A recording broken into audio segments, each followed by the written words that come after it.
South Point is also proud to provide a variety of relaxing amenities for the guests who want to be pampered.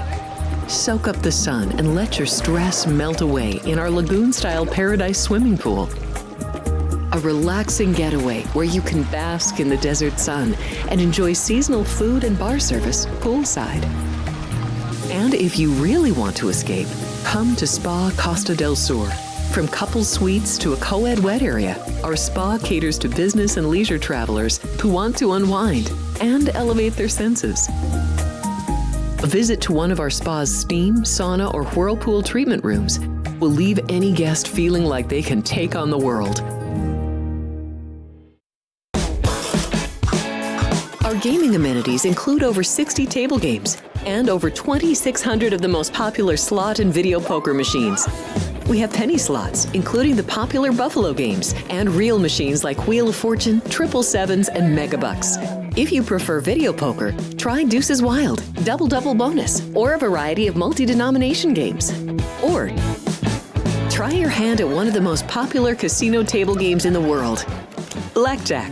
Don't let the game intimidate you. Blackjack, also known as 21, is both easy and fun. And our dealers are always happy to assist. And the best part? Blackjack always pays 3 to 2. Next, check out the roulette tables.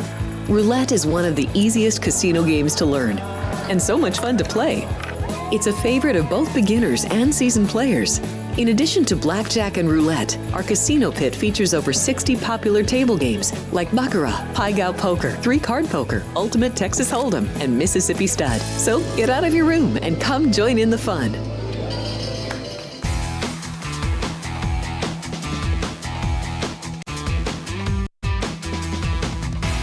Happy Monday, everybody. Thanks so much for making us a part of your day. This is Sports by the Book. We are shooting at the South Point studio live from the South Point Hotel and Casino. Father-daughter duo today, as always, on Monday through Wednesday. Kenny White aside to my left, and I am Alex White. Happy to be here with you. Of course, we have Vince, Ryan, and Andrew behind the glass helping us out here today. A lot to get to. I'm excited. We've got games today, and then we also have a lot of playoff games to get to, NFL and college football. First things first, how was your weekend? Hey, Happy Monday. Good morning. Happy Monday. And it's like a new year, but congratulations to you. We'll start with that. Second place in the Circa Invitational. Bravo. It was an amazing year, and you had a great run at the end of the year to get yourself in position. You know, you had a solid year most of the year, but boy, to finish, you finished so strong. You closed in, and you gave Chuck Edel a little bit to worry about. Chuck had a great season and won, but you were a distant second by far in the contest. So, yeah, congratulations. Thank you very much. A lot of pressure each and every week. That was your first one. Your first time, contest, first time ever. It's been going on for about 5 years now, and your first year in with all seasoned handicappers who've been doing this forever, and a lot of pressure each week putting your picks in, trying to find the right selections to put in, and I think you got more comfortable as the weeks went along. Yeah. And then you went on a great run to end the season. Well, it was very helpful, and this one does feel very good, so thank you. I'm pretty proud because, you know, I really thought I had the review journal, and then I dropped that one the last week and lost that one to Bruce Marshall. So By half a point. By half a point. So then after that, you're right, I kind of got more comfortable and didn't overthink it too much. Trust the process, trust the numbers. You know, you do your research, so then you just make your picks. So a lot of fun. These contests are great. So fun, all of them that we do, but it's definitely putting yourself out there with your record. Pretty fortunate to have a good football year this year. Right, you're putting yourself out there, and that's the hardest thing sometimes is, you know, you're putting yourself out there, and you want to come up, and it's like you look at, like, each week you're looking, oh, this, I like that, I like this, I like that. But now when you got to put yourself out there, stuff that you want to bet for yourself, you're okay with, but then when you know other people are going to be following it closely, it's a little more pressure, you know, on you. So, but congratulations. I'm a very proud dad that you did that, and you took my spot, but deservingly so. I was in that contest last year. And was that your first year in it? That was my first year in it last year. Yeah. I was very surprised they didn't, they modified it, or they kind of a carryover from the old Stardust contest. That the Stardust had a contest, but the Stardust was a little different. You only put picks in the week you were on the show, and it was a 16-team bracket basically, and you had to go head to head with somebody. This is much more challenging. But I was in the Stardust, and I won the Stardust twice in a row, 95 and 96, the first 2 years. And Matt Humans, who put it together, talked about it, the Stardust contest, a lot about this is how it got really going, but didn't invite me the first couple of years, and last year invited me in, and I was on the top. I was leading it for most of the year, actually, and then I dropped to second, and then I went on vacation in New York for Christmas, and I forgot what day it was and forgot to put my picks in. The window is an hour or 2 hours, and now I think they made it a little bit bigger, but yes, it was like noon to 2, you had to have it in, and I was traveling at the time and forgot all about it and missed the window, and, I set in my plays that night, before any games were played, but they couldn't be accepted because they had rules. So yeah, the window I went from second. I went from second to bumped out of the contest. So you helped bring the family name back, and finished second. It was a great year. Maybe we'll both be invited next year, We'll and we well, can go head to Be head. terrible with two whites at the top of the standings, right? Yep. I don't know. We'll see, but a lot of fun. Glad that I did get to be a part of that this year. And now there's still a race for third, though. And Chris Felica is right up there. There's about 2 or 3 of them. 3 people. Three tied for people, third. yeah, that are trying to get third. And I know Chris Felica has the favorite on the FCS game that we are going to get to very shortly here. I also have the over in that game between North Dakota State and Montana State, and we're going to break that one down for everybody who is watching us now, and we appreciate everybody who is joining us this morning, starting off your day with us. If you want to jump in the chat so we can say hello as well. Pretty good day. I did use a lot of my plays on the board from yesterday's Sports by the Book show, 5 and 3 day for week 18. Not too bad. And we have been tracking our plays since January 1st. So we will have our records to go over each and every Wednesday after we give our plays from our whiteboard. But let's get to it. We've got NHL, we've got college basketball, we have this FCS championship game. And then the second half, we are going to talk about college football playoffs, kind of our first thoughts on those, and if we have any plays, and then we'll talk about some NFL. Kind of crazy day yesterday in the National Football League, but then again, I think the playoffs worked themselves out how they were supposed to. Miami is not in it. Denver, very, very big, good win over the Chiefs to secure their spot. Of course, it was their second string, but they did the job. They got it done there. So here are our final teams for the AFC. Chiefs, of course, on a bye. Bills with the 1, Ravens with the 3, Texans with the 4, and then the Chargers snuck in there, got the win over the Raiders for the 5 seed. Steelers bumped back to the 6, and the Broncos are the 7th team in the playoffs. So looking forward to those 3 games between those 3. That was a big win by the Chargers. To be bumped now, they're going to be a favorite on the road at the Texans, instead of being an underdog at Baltimore or Buffalo. So that was very big, a lot of incentive for them. So that's one thing that you have to follow them, Week 18. Who has incentive, who doesn't, and what games are really playoff games. In Detroit, Minnesota last night looked like a true playoff game, and Detroit's defense looks like they bounced back with Anzalone back. Yep. And they were that much better. I didn't get to talk to you about this, but on Saturday on Sports by the Book, I did give out a correlated parlay, which I think that you would have liked, because I gave out the Bengals money line with the Chargers -4.5. So, of course, if the Bengals would have lost, that's over, and the Chargers probably would have rested their guys because they no longer could get that spot. But there was also people who were doing the other side with the Steelers and the Raiders getting good plus money there. But yeah, that probably wasn't a good final for the book, landing 2, because there were probably a lot of people laying money line, which was a smart move by you on that. And then there were people that were taking the 2.5. I know the South Point was sitting at 2 for the longest time, and maybe they did get a lot of money at -2 and they pushed that bet. But yeah, that was not a good game, I'm sure, for the book.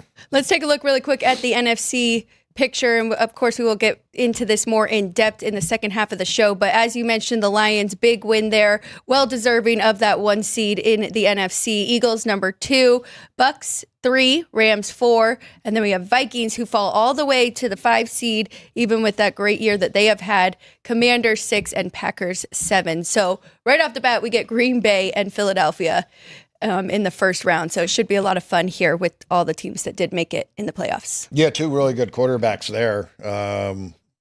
And that'll be a really fun game to watch. And we don't know about weather yet, but how about Minnesota? As you mentioned, the Lions now number 1. They did what they had to do. They took care of business last week, and then, boy, they were really solid in the second half against Minnesota. But Minnesota drops to 5. They got to go face the Rams and Sean McVay, who's going to be well prepared for that game. So after a great season, 14-3 year, I never thought they would win 14 games. I don't think anybody thought they'd win 14. I didn't think they'd make the playoffs, but they did a great job. They had a great year, but now at the Rams. So, and it's been well documented after playing the Detroit Lions this year. It's been very hard for teams, and now that is a huge game for the Vikings, and that was their second loss of the regular season after playing the Lions. So we'll see how they bounce back in this one coming up this week. But let's get to the FCS championship game. Now, I know you have been handicapping and covering FCS for years, so you can really help break this down for us and talk about each of these teams. Great season for Montana State, undefeated, 15-0 on the year. Very good offense, 3-headed monster here. They have Tommy Mellott, who is a dual threat quarterback here, and 2 really good running backs with over 1,000 rushing yards each. On the other side, North Dakota State, 13-2, the Bison. They took out a really good team to get to this spot, to be in this championship game, who have a very good quarterback as well in Cam Miller. Yeah, this is going to be a really fun game to watch tonight. And you mentioned Tommy Mellott, dual threat to the hilt. This is a really good quarterback. He doesn't have great size though. 6 foot 218. That's a big guy. But you know, NFL is going to look. I'm thinking NFL the next level. Tommy Mellott's going to end up in the CFL, and that's where he'll end up playing. But he's had a great career.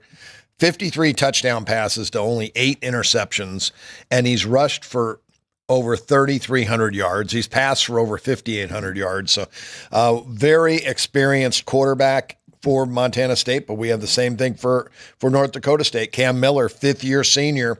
He's been a 4-year starter. He had 31 touchdown passes this year to just 4 interceptions. Well, Mellott was 29-2. It's incredible. So the two have combined for 60 touchdowns, just 6 interceptions. Both guys at 9.3 yards a pass this year. But there's a lot of storylines in this game. First of all, they didn't play this year. They're in different conferences. Montana State's from the Big Sky, and North Dakota State is from Missouri Valley Conference. These are 2 of the best conferences in FCS. Montana State and North Dakota State played last year in the playoffs. Montana State got the home field in the game. And it was a battle. Went to overtime, 28-28. North Dakota State scored on their first trip to make it 35-28. Montana State, 1 play, 25 yards, touchdown. Line up for the extra point. Kick is blocked by North Dakota State to win the game and move on. Just had to be a horrific ending for Montana State. That has been, you know, they've remembered that since that happened, and probably wanted to get revenge for one simple fact. Brent Vigen, the Vigen, Vigen, not sure how you pronounce his last name, Vigen, is a North Dakota State guy through and through. He's the head coach of Montana State. He's been there 4 years, though. He is a North Dakota State guy through and through. He played there, right? Yes, he was a tight end there, 4-year player. And then he coached there 6, 7, 8 years. He coached there. He left with Craig Bull as head coach to go to Wyoming. They continued the North Dakota State way at Wyoming. So he has not changed his North Dakota State roots. And that's why he's here in the championship, because he's taken that model of North Dakota State, and he's brought it to Montana State, and that's why they are so good.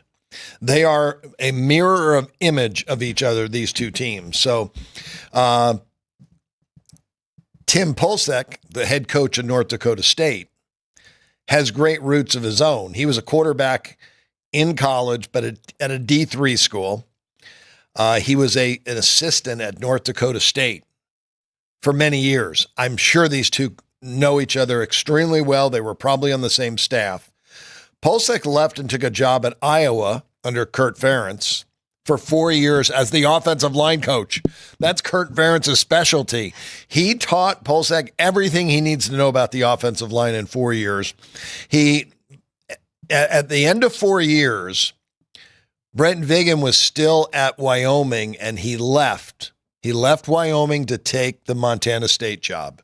When he left Wyoming, it opened up the offensive coordinator job, and Tim Polsek left Wyoming to go to Wyoming to take that job. He left Iowa to go to Wyoming. He left Iowa to go to Wyoming to take Vigen's job. Vigen left to go to Montana State. Polsek took his job. He filled in for him for 3 years, and then the North Dakota State job opened. My question is, did Brent Vigen apply for the North Dakota State job after 3 years at Montana State? I would believe he would, because he's a North Dakota State guy through and through, but maybe he thought, I want to build something on my own. Maybe he didn't. I don't know. Tim Polsek gets the job, and they have an amazing year, 13-2 under him. One of the losses was the first week of the year at Colorado. It was a late touchdown to get the cover because Colorado was up 12, but he scored a late touchdown. They lost by 5 at Colorado. That's how good this program is. And that's how good Montana State is. But this is going to be a great game. I mean, if I didn't have ratings, just from everything I'm talking about, the rivalry and the hatred and the two great quarterbacks, this is a Baltimore-Pittsburgh Steeler game with more offense, I think, from both teams. And I think this comes down to the wire. Whoever scores last wins this game. I have North Dakota State 5.5 points better. Number 1 offense, number 4 defense, second overall. Number 1 overall still South Dakota State, even though North Dakota State beat them. But they were at North Dakota State. 28-21 they won. Montana State, second best offense, second best defense. 4th overall, 107.5 rating. I got to give revenge to Montana State for losing last year at home. So I made North Dakota State 3, but Montana State's the favorite. Yep, you're getting points here. I think North Dakota State's a really good play. My total is 61, and that's been bet up. I went over 56. I know you liked it over as well. Yeah, I mean, looking at both of these quarterbacks and how they have played, 31-4 ratio for Miller, and then on the other side, 29 passing touchdowns to 2 INTs. And I didn't even mention his rushing touchdowns. Do you have that number? Who's that? Tommy Mellott? Oh, Mellott. Yeah, I do. I know. Where did I put that? Career 42. Yes. He had 14 this year. They used him mainly as a running quarterback his freshman year. He had 716 rushing yards, but only 484 passing yards. 10 rushing touchdowns as a freshman, 13 as a sophomore, 5 as a junior, and then 14 this year. I have a feeling, not looking back, that he shared the job his junior and senior year, or sophomore and junior year, because he didn't have a lot of. He had 119 pass attempts in 2023. This year, 277 with the 109. He was the starting quarterback week in and week out. Very impressive, as you mentioned, about North Dakota State in their first game of the year. I mean, this is Shedeur Sanders, who we're talking about, top 5 pick right now going to the NFL. And they played that game pretty tough against Colorado, 31-26. That's just one of 2 losses for them. They did lose to South Dakota earlier, but it was a very tight game as well, 29-28. So yeah, they lost by a point on the road against South Dakota. I believe I have 5th best team in the FCS. So close game here. Are there any 4s out there? We're sitting here at 3.5 with Montana State. You can get the hook though with North Dakota State, and there potentially could be some 4s out there because now I think it's too high to go to go over, right? I mean, yeah. and everything you just said, I would as say good as the wait. quarterbacks are. Yeah. I would say wait for in-game. Yeah. If they start slow. Yes. Like last night, Minnesota-Detroit, I actually went over 38.5 at one point. That game could have easily hit 47 or 54, but they didn't make plays. Minnesota, got stopped at the 1 yard line. Yep. But let's go back to this. North Dakota State, you had mentioned the over, talking about the over. I wanted to go back to, we were kind of making excuses for North Dakota State that they lost to Colorado and then by 1 at South Dakota. Montana State's 15-0. Yes. They've won every game this year. Yes. They have not lost a game. So that we cannot not mention that when you've got a team that's undefeated. And by the spread, they were 0-4 to start the year by the point spread.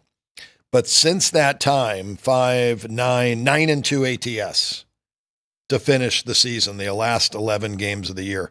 North Dakota State's been a spread covered team basically all year long. 9-5 right now. I have them, or 10-5 ATS.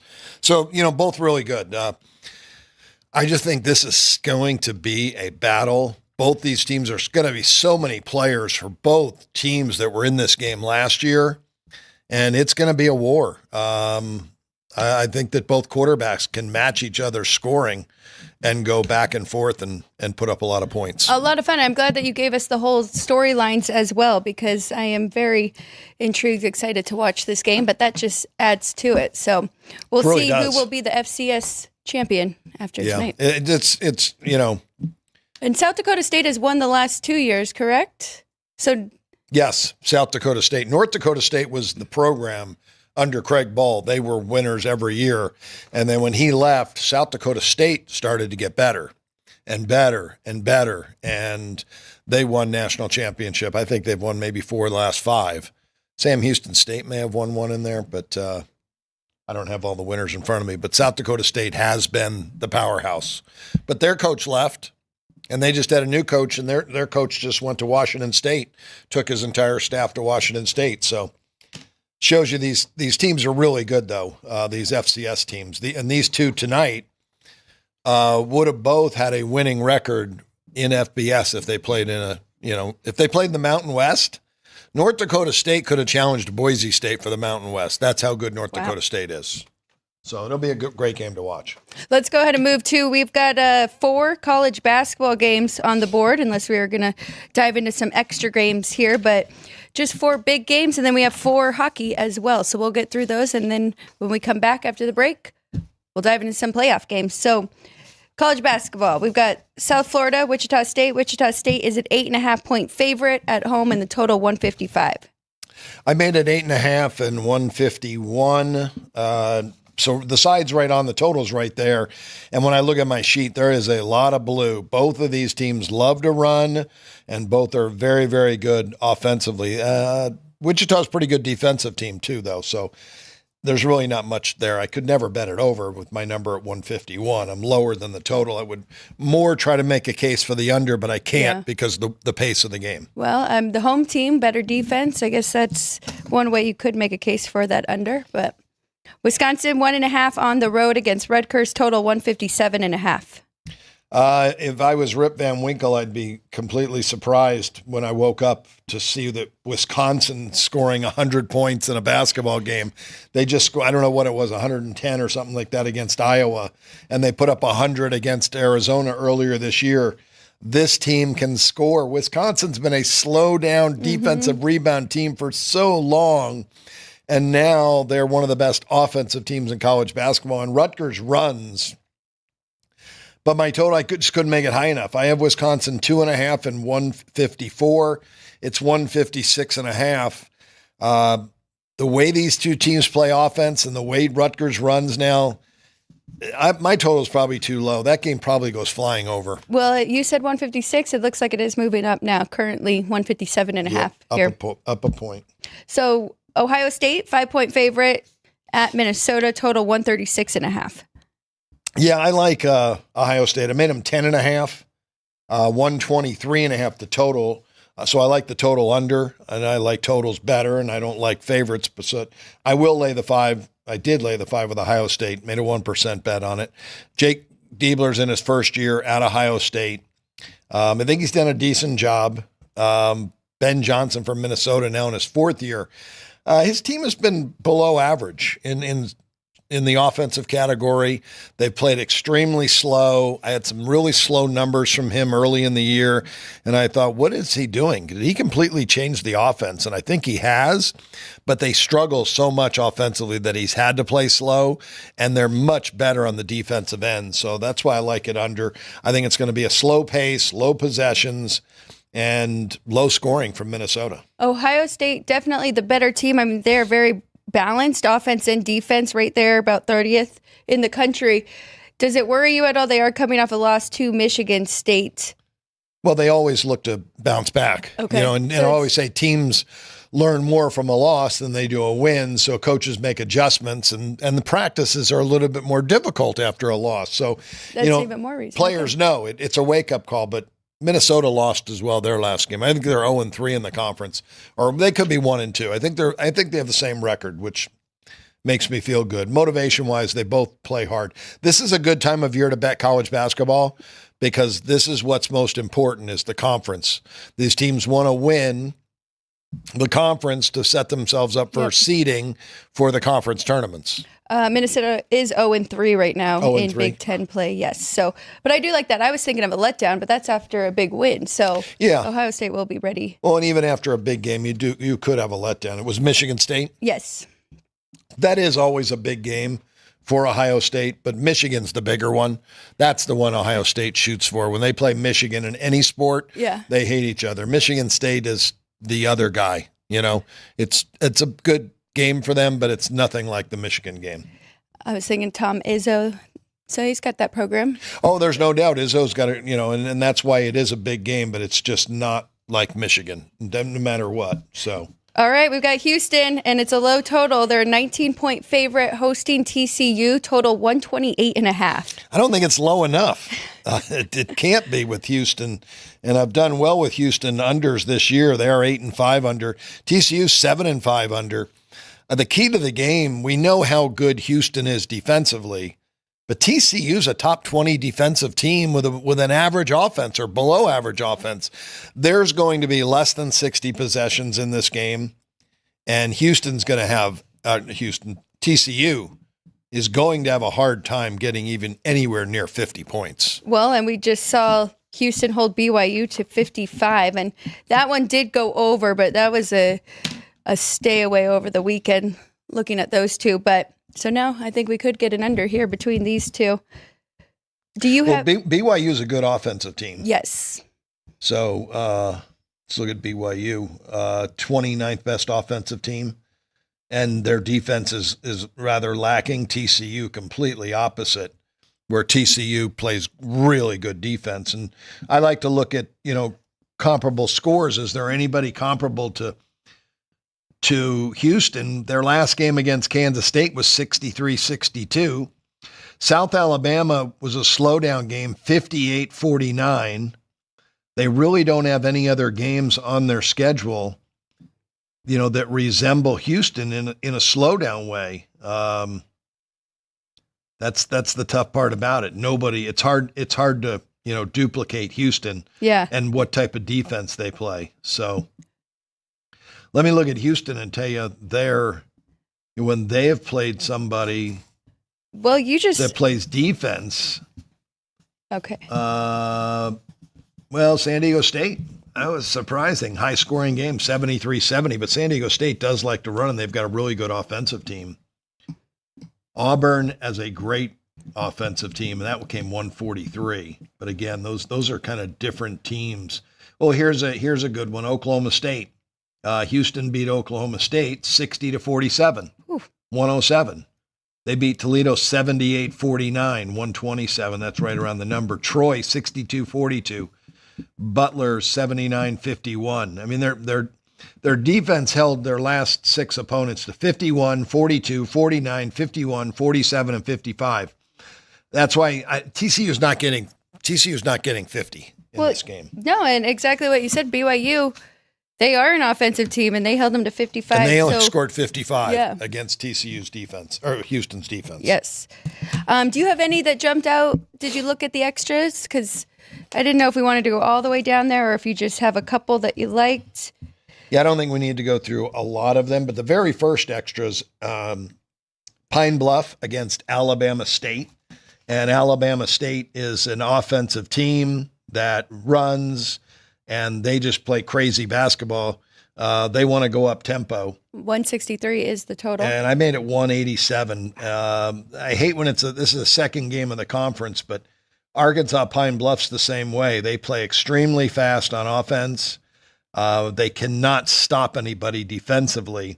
They've allowed 89, 121 to Texas, 89 to Louisiana Monroe, 78 to Central Arkansas, who's horrendous. They allowed 120 to Kansas State, 112 to Missouri, 92 to Incarnate Word, 98 to Texas Tech, 103 to Tulsa, 109 to Cincinnati.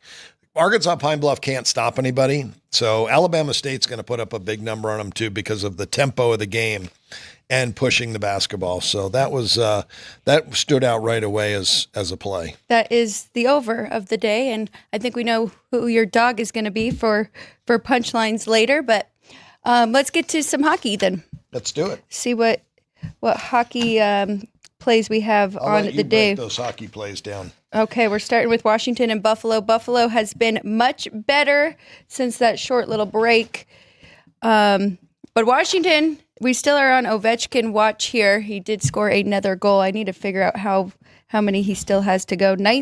He has 19 on the season, but he's breaking Gretzky's record? He's chasing. Wow. For goals, yeah. For goals. That's still amazing in this day and age because Gretzky played in the day and age of the average total being 7.5 for 8. And they were, there were 9.5s on the betting board when Gretzky and the Oilers were playing, and they played another high scoring team. Yeah. That first game you mentioned, the Capitals, $1.45 here at the South Point and 6 over a quarter. Up to 150, and I do like that move. So we have it 182. I also have 6.5, so a little bit higher there, under minus 115. But I like the Caps, and I need to check their last 5-4-1 in their last 2, so they have struggled a little bit. And I talked about the Sabres 3-6-1, so found a few wins there. But Capitals, they'll be ready for this one. They did win the first one, but it isn't revenge. They were at home, so now going to Buffalo. So I think that's a good price here on Washington. Yeah, they're playing good.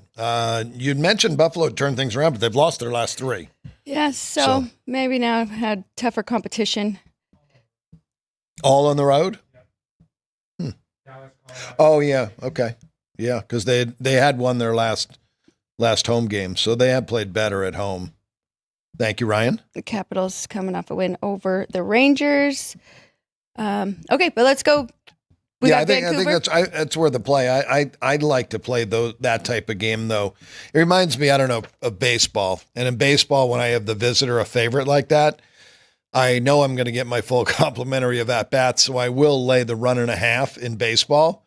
So I kind of made it as a baseball bet this morning, and I laid the 1.5 with the Capitals taking a price and laid the $1.48. So basically minus a puck is where I'm at in that game. I like it. Of course, we do have Charlie Lindgren for Washington and Ukko-Pekka Luukkonen for Buffalo. Both goalies playing well. So who? Ukko-Pekka Luukkonen. Nice. Very nice. So we are going to stay away from that over there, but I do like the Caps, and I like the puck line as well. Let's go Vancouver and Montreal. Montreal's actually been playing better hockey here. Let me see their last 10. I thought I had it written down. Vancouver opened 135. Money for the Canadians. It's down to $1.20 here at the South Point. The total 6 under 15. And we have it 141 with the Canucks, but as I mentioned, Montreal 7-3 in their last 10, and Vancouver on the other side struggling a little bit, 3-4-3. They are really good on the road though, 11-4-2 on the year. I'm going to stay away from this one. Nothing really here. A little bit of a lean to the over though at 6 and just minus 105. So Lean to the over in that one. Okay. Florida at Colorado, big game. This is could be like a Stanley Cup finals. We've seen both these two teams in the Stanley Cup in the last 5 years. Colorado opened $1.25, money for the Panthers down to $1.20, 6.5 under. Wow. And I've got Colorado minus 127. I do have 6.5 for the total as well. But if anything, I would be looking at Colorado in this game. They have really improved since their whole goalie swap, and now Mackenzie Blackwood is their starting goalie, 2.44 goals against and a 916 save percentage. On the flip side, Bobrovsky's been struggling a little bit, just an 899 save percentage for him. For what? For how long? Well, that is on the year. Oh, on the year? Yeah. Wow. Well, you told me the other day that Florida has been struggling offensively a little bit. They're in a little bit of a slump. Yes. They're still 6-4 in their last 10, and they're still 8th in goals for, but just in the last 10 games or so, and they're 19th in goals allowed. But Avs, they're still tied for 24th in goals allowed. So we'll see. Both are a little below average in the defensive side right now. And that a lot of times that doesn't mean they're below average defensively. These teams, you get a 4-1 lead and you fall asleep for a minute and you give up a goal and it's 4-2, and then maybe you score and go up 5-2 and they score, make it 5-3, and you end up giving up 3 goals on the night, but you won easy. Yeah. That happens to those type of teams quite a bit. Definitely, especially with these two that can score fast and often. But I like the Colorado side in this one, just minus 120. I know I don't have that big of a difference, but at home, I like that one. Okay, what happened in New Jersey? I feel like since we bet against them with the Rangers, and they had been swept by the Rangers the year before, and New Jersey was really ready for that game. The money came on New Jersey, and they won the game. But I feel like they haven't won since then. They opened $1.90 favored here at the South Point, up to $2.40 right now. Wow. Big move on New Jersey on a 5-game road losing streak and a 4-game losing streak overall. They are a young team, and they were shut out on New Year's Day. There was only one hockey game that day. They did lose to the Kings, and now they've kind of just struggled to get right again. So I understand the money here. I think this is more of a play of the Devils get right over a weaker opponent here in the Kraken. So I'm close to being correct. They beat the Rangers on the 23rd, 5-0. Then they beat Carolina on the 27th, 4-2. They went to Carolina, they lost. That's what started this losing streak. So obviously, Carolina is a really good hockey team. But they went on the road trip. Right. Out west here, they lost at Anaheim. They got shut out by the Kings 3-0. Then they lost to San Jose. So 2 of their last 3 losses are to Anaheim and San Jose, the 2 worst teams in the NHL. And they're still on this long, extended road trip. And guess who their next game is? Back in New York against the Rangers. This is their last game on the road trip. And they're really, going home. They're going to go home and, they'll take a bus to play in Madison Square Garden. Wow. I mean, they want to turn it around before that, but there's probably a lot of emotional and stuff going on in their heads. We play the Rangers next. We're going home. I can't wait to get home, but we need to break this losing streak. I don't know. Well, the Kraken are on a little bit of a losing streak themselves. They've lost 2 at home to Vancouver and the Oilers, and now host New Jersey. So it's kind of, I can see what you're making a case to take that plus price there. Yeah. Well, you have it $1.55. I like your number in that spot. I may like under a little bit more, talking about the last 3 games, and you're mentioning that Florida was on a little bit of a funk offensively. Well, the Devils scored 2 at Anaheim, shut out by the Kings, and scored 2 against San Jose. Weak defensive teams with bad goalies, and they've scored 4 goals in scored 6 goals in their last 4 games. And the Kraken might be a better under. Yeah, not a bad under at all. They did score 5 against Vancouver and 5. But besides that, really, they've been averaging 2 goals a game. Seattle, that is. So we've got 5.5. Yeah, going under 6. These teams, they've been away. The Devils have been away from home since December 28th. It's a long time, 9 days they've been on this road trip during the holidays. So they're ready to go back home. Guaranteed they can't wait to get back home. Well, and as I mentioned, young team traveling during the holidays and true. New Year's and all this. A veteran team can get out of a slump very easily. So I might even make a parlay here, Seattle and under. Seattle and under. So it's a Grubauer and goal tonight. It is. Come on, Philip. You can do it. It is. Well, then that you make a good point. I think Jacob Markstrom is definitely the better goalie. So the Devils do have the better goalie. I don't know if he played in every one of those losses either. So Allen was in goal. Got 2 of them. So that helps the Devils' case. Might be why some of the money is coming that way. Well, at least Allen's a veteran. He's won a Stanley Cup with the Blues, Jake Allen. We're going to take a quick break, just 2-minute break here. And then when we get back, we're going to talk college football and NFL playoffs. Don't go anywhere. We're watching Sports by the Book. South Point Casino has plenty of attractions for the whole family. Catch a movie. Our 16-screen movie theater includes 2 XD Extreme screens for the ultimate in viewing, sound, and luxury. After the show, treat the family to a variety of treats at our old-fashioned ice cream parlor, Kate's Corner. We scoop up a variety of creamy concoctions, including smoothies, hand-dipped cones, milkshakes, malts, sodas, and sundaes. At Kate's, there's something for everyone. And if you've still got time to spare, our bowling center might be right up your alley. Voted Best of Las Vegas, it's a great place for friends and family fun.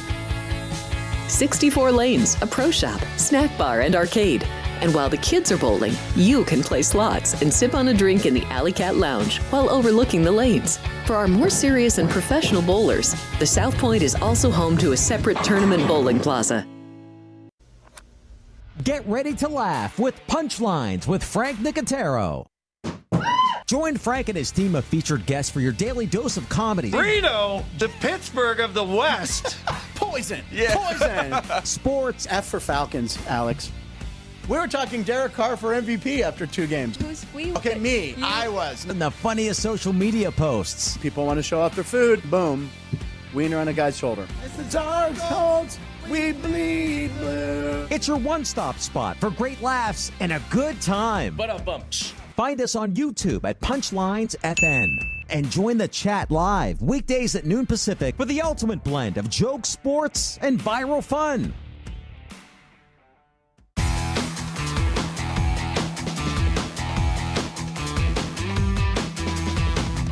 Hey, welcome back, everybody. Sports by the Book, live at the South Point Hotel and Casino.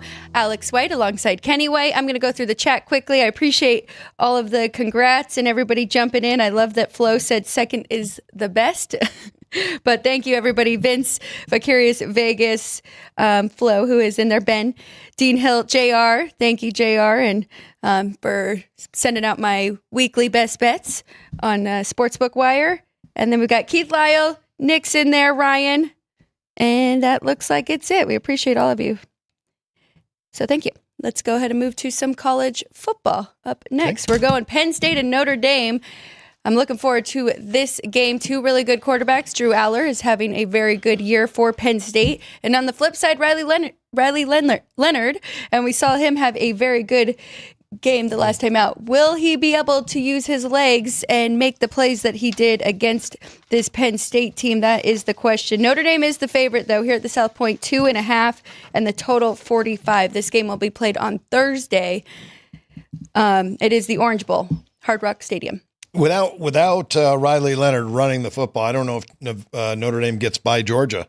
He had a couple of big runs to get them going, and then they get the turnover. He throws the touchdown pass, then they get the kick return for a touchdown. If they played that game tomorrow, I'm all over Georgia because Georgia, second-string quarterback Gunnar Stockton needed a little experience, and he got a ton of it in that game. He's going to be a much better quarterback because of it. But again, if Riley Leonard wasn't a running quarterback and didn't make a big play, this might have been a 10-3 or 10-6 football game. It would have been that low a scoring game. It was low scoring. It did go under, and Notre Dame's defense did do a great job. They are very solid defensively, as is Penn State. I mean, this is kind of a old school rivalry game. You know, when I was growing up, Notre Dame and Penn State were two of the best teams in the country, and year in and year out, they were both in the top 5. So there's probably been a lot of great battles between these two teams in big games. I made the total 40. I went under 47. I went under as well. I made it close to 42. I think that is the best play here. Trying to find a case for the side. As you just mentioned, I mean, we were talking about Riley Leonard, and he had 90 passing yards and 1 touchdown. He had 80 on the ground in 14 attempts against Georgia. So I am concerned with them being able to do that here. Is this going to be a very close game? What did you make the side? Yeah, it's going to be. Well, even the book says it's going to be a close game. Yes. Notre Dame being 2.5, but I made the game pick. I do lean to Penn State, and this may be a college teaser for me. Penn State plus the 8.5 and under 53. So with those college teasers, and now, because we did make one in the Iowa game, and it did pay out for us, and we realized that you're getting even money at some places, teasing two things and putting those together. So does that give it a little bit more value than how we've always said do not do it? Wow, this total's down to 45 now. Ooh. Down to 45. A lot of value has been lost on this total. So I probably won't. I don't want to, I'm already under 47. So now I'm probably going to pass that teaser. Okay, very good. But just in general, we still staying away from college teasers? Yeah, they're still, the value is not the same. The value in, and again, we're doing side and total, so we're trying to correlate it. Mm-hmm. And there may be a little more value doing that, but the value in NFL teasers had always been crossing 4 key numbers. In a league with so much parity, you're going to get close games. So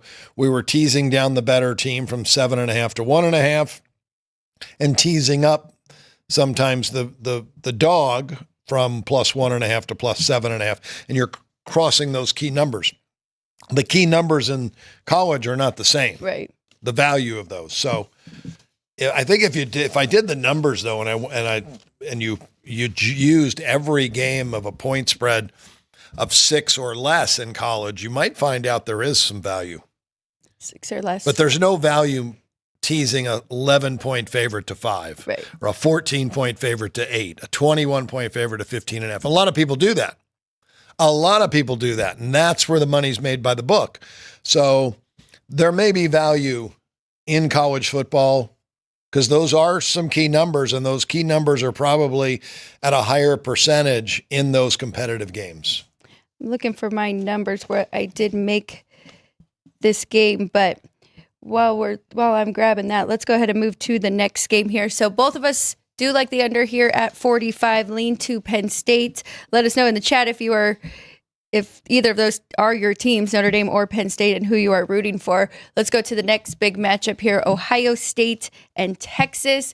Texas pretty fortunate to get away from that one against Arizona State. I don't know if you feel the same way. We were talking about that overtime earlier, so I am curious what you think about this Texas team now. I mean, this is the big game here. Ohio State up to a 6-point favorite, though, and the total 53.5. It looks like Ohio State's really flipped the switch here, right, and figured some things out. They've had the toughest path to get here, and they've made it look the easiest in their last 2 games. Talking about learning a lot from a loss. Yep. They went from losing to Michigan 13-10 at home to just putting 2 whoopings out there on Tennessee and Oregon, 2 really good football teams. They played great since that loss. Texas, they had their loss. They've lost twice this year, both to Georgia. So, I think after beating Clemson, maybe they had maybe they had a little letdown. They got the lead. Sarkisian led Arizona State back in the game, and they capitalized and made that thing close, and you're right. Well, Texas is now playing with house money. I don't see Ohio State being 6 points better. I know, when you see scores like the last two weeks for the Buckeyes against Tennessee and Oregon, but they were both at home. The Oregon game was a neutral game. But Oregon it is hasn't impressive. been known for a great defense all year. Texas is, right? Where do you have them in your rankings defensively? They're right around the same as Oregon. Wow. They're both the same. It's just Ohio State got out early and made plays, and that's not going to happen here. Texas is, ready. They've played Oregon twice. That's the big deal about this game. And Texas may take it into, a little confidence. They beat Michigan 31-12. That was in week 2, though. That's a different Michigan team now. We've seen Michigan beat Ohio State and Alabama at the end of the year. And that's why the college basketball with 66 teams or 68 teams is so exciting, because if Michigan had happened to get into let's say there was 32 teams in football, who knows? The way Michigan's playing right now, they beat Ohio State and Alabama, but I don't think Alabama really cared about that game, but just saying. Anyway, Ohio State and Texas.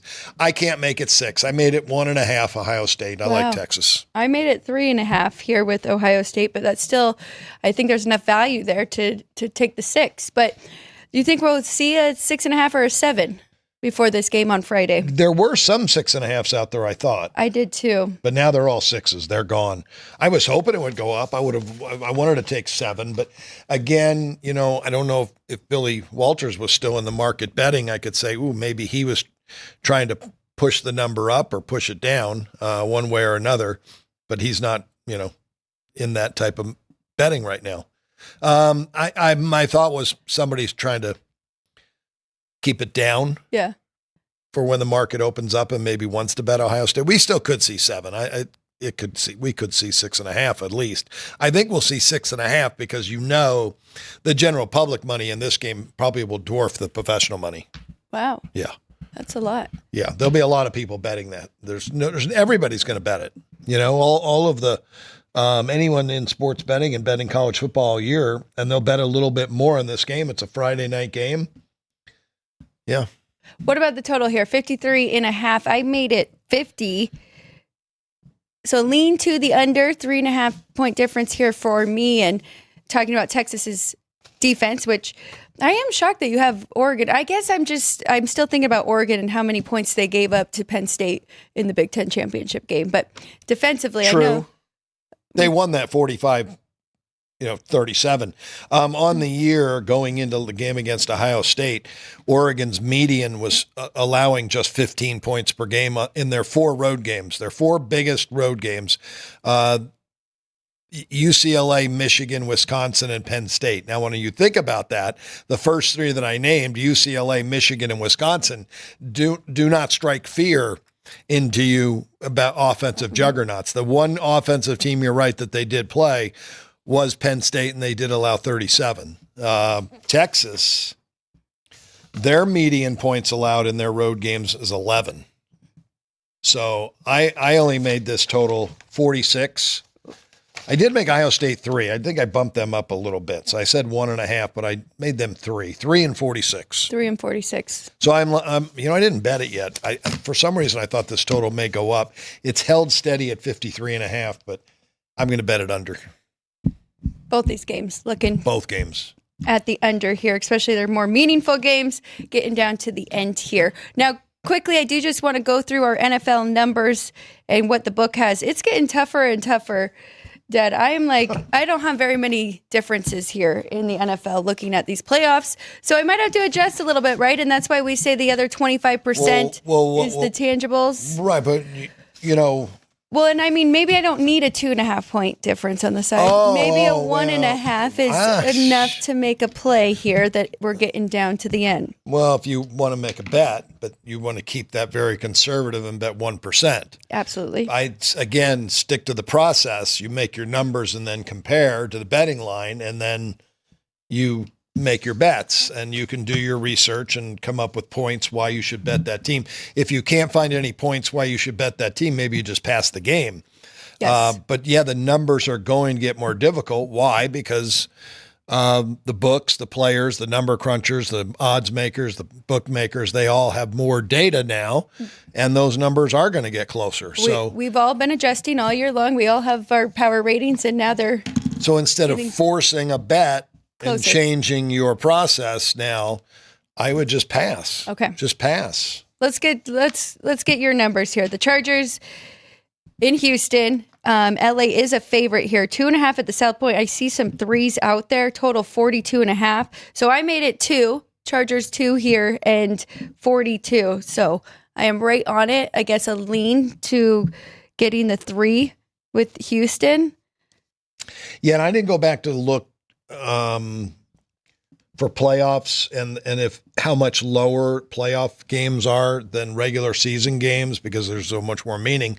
We saw that again last night with Detroit and Minnesota. Yeah, that was a true playoff game. But they both knew they were in, so maybe it's really not. This now is a true playoff game in the fact that the loser goes home, the winner moves on. I made the Chargers 2, but I do like their side. I do like the current form. I like Harbaugh. They're playing good football. I'm going to, I have a 3.5 point difference between the two teams. Yeah.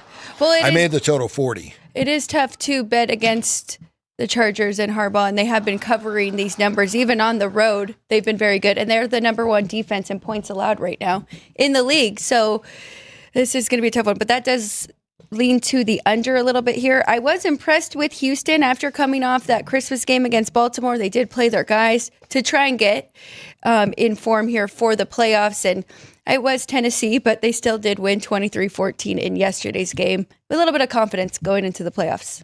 Still a little sluggish offensively,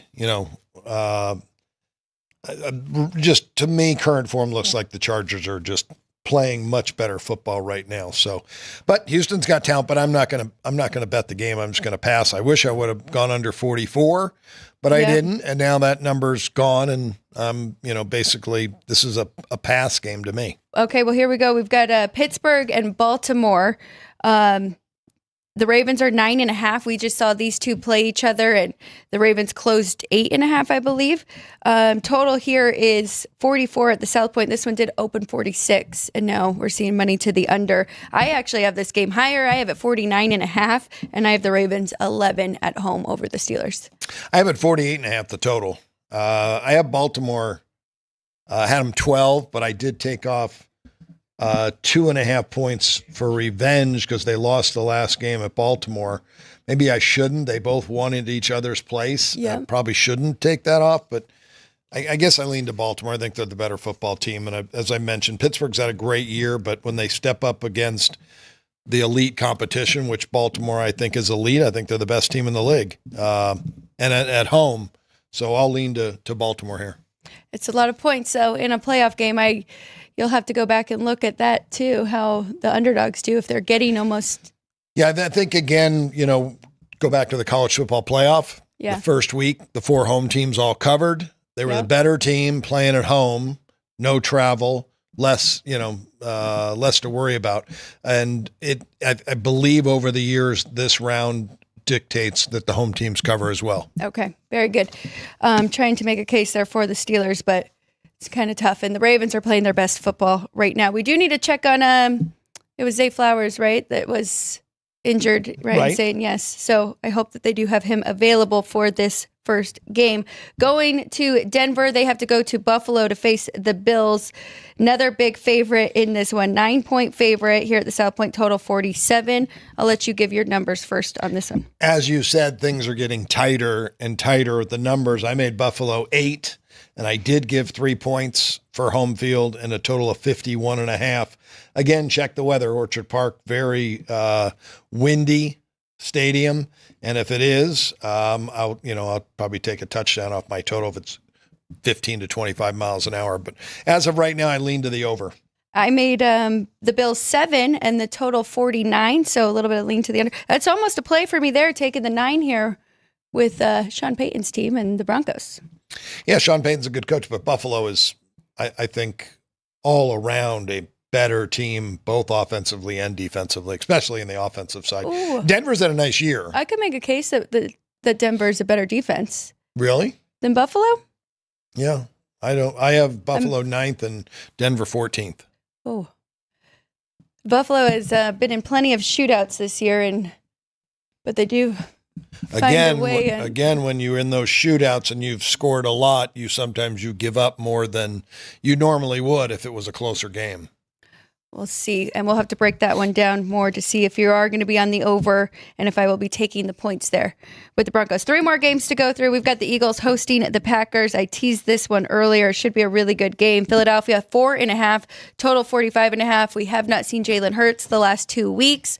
Hopefully he is out of concussion protocol. But, I mean, that's usually what they need, right? A good 2 weeks. And, they're pretty fortunate to be able to rest their players this past weekend and still got the win over the Giants. So yeah, they sure did.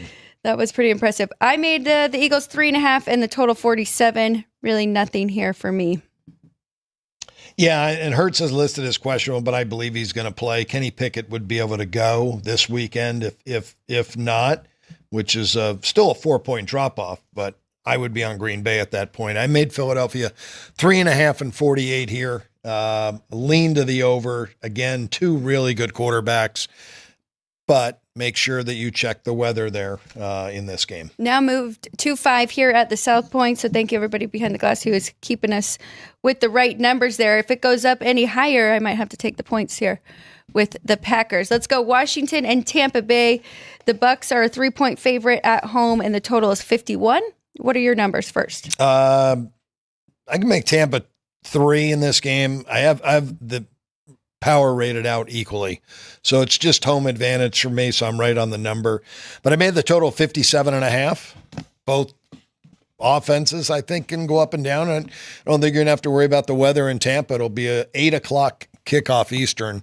It'll be a beautiful night, and it should be a high scoring game. One team scores, the other team's got to match it.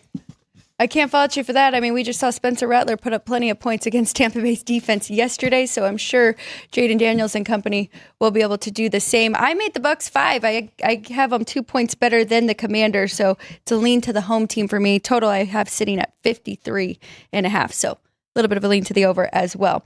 Vikings and Rams, last game. This will be on Monday. Last game of the wild card playoffs. We've got Minnesota 1.5 here at the South Point and the total 47. Yeah, this is the one I like under. I haven't bet it yet, but I'm going to go under the 47. I made the game pick and 43.5. But again, it's a playoff game. I think both teams' defenses are better than their offenses. And Sam Darnold may be losing a little bit of confidence after that beatdown last night against Detroit. Yeah. They may get more conservative offensively, and it's going to be a close game. So I'll go under there.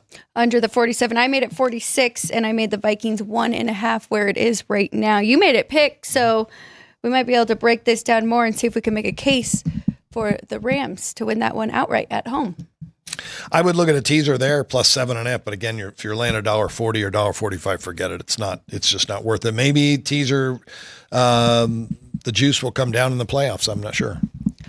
We'll have to check that out. Definitely. We'll have more on these games throughout the week. Tomorrow, we will have Vegas Maddie joining us again to break down the Circa contest, Circa Millions, and Survivor, and give us all the updates there. So he will be in studio with us one last time to talk about those. And then we'll break down college, those 2 games, and go more in depth with the NFL on Wednesday. If you have any requests for us, please let us know in the chat. Vince always keeps us up to date with those, so we appreciate that.